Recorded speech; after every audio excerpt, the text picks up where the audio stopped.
Voter তালিকা বছর বছর যেভাবে হয়েছে আপনি দেখেন 2002 4,58,00,000। আচ্ছা, আমি সেটাকে বেশ ধরলাম। এবার বছরে বছরে ভোটার কত বাড়বে, জনসংখ্যা বৃদ্ধির সাথে তার সম্পর্ক আছে। জনসংখ্যা বৃদ্ধির যে সায়েন্স সেটাই যদি আপনি তার সাথে মেলান, তাহলে ভোটার বৃদ্ধি এটা যতক্ষণ বামফ্রন্ট ছিল প্রায় একই রকম ছিল, 1% এদিক ওদিক। হাইয়েস্ট যখন সবচেয়ে বেশি ফারাক ছিল, ফারাকটা কি 3% 2009 সাল। 2011 সালে পরিবর্তনের সরকার, এই ফারাকটা যত ভোটার হওয়া উচিত আর যত ভোটার হয়েছে, এই ফারাকটা বাড়তে বাড়তে হয়ে গেল 13% 2014।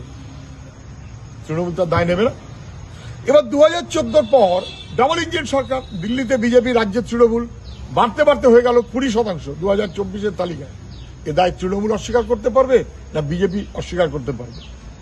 এই যে বাড়তি ফুতুরে মৃত মানুষের নাম রেখে দেওয়া এবং তারপর ভোটের নানান কারিকার্য করা, তৃণমূল এবং বিজেপি, যাহা তৃণমূল তাহা বিজেপি, এমনভাবে চলেছে যে আজকে পশ্চিমবাংলায় ভোটার লিস্টে অন্তত 1 কোটি নাম বাচ্চা।